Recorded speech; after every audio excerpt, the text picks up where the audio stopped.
Annyeong! For today's video, magluluto naman tayo ng ginataang tuna. Okay, nabili ito sa 8,579 won. Pera natin is 335 pesos. Nabili ito sa Shiguro. Parang supermarket, katulad sa atin sa Pilipinas. Bale, ang gagawin ko muna is i-marinate muna natin siya. Lalagyan ko siya ng asin, bechin at paminta. Tapos, i-rub ko muna bago prituin. So dito nag-start na tayo na iprito yung isda natin. So, piprituin natin na medyo luto na para mamaya is ilalagay na lang natin siya sa ating gagawing sauce. Ayan. So, piprituin muna natin lahat yan. Back and forth, no? Kailangan maluto muna siya. Okay, dito halos luto na ating isda.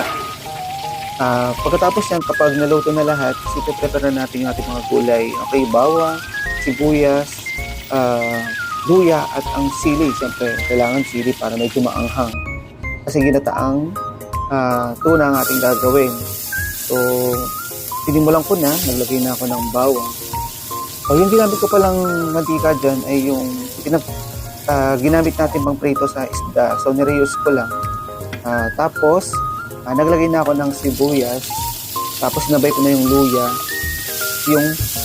Sasabay ko na rin yung sili kasi para umanghang ang ating niluluto. So, halu-haluin lang natin yan hanggang sa maluto yung mga sibuyas, luya, at saka yung bawang. Tapos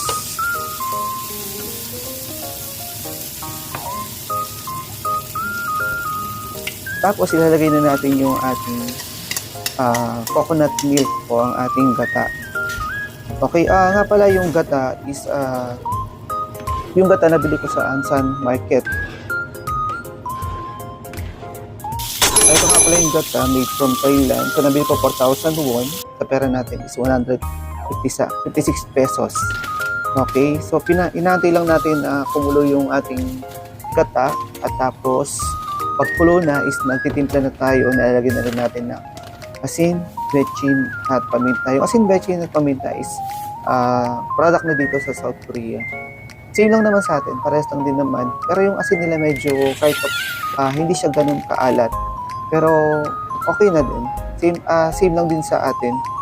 Tapos kapag nakulo na yan, ilalagay na natin ang ating mga piniritong tuna.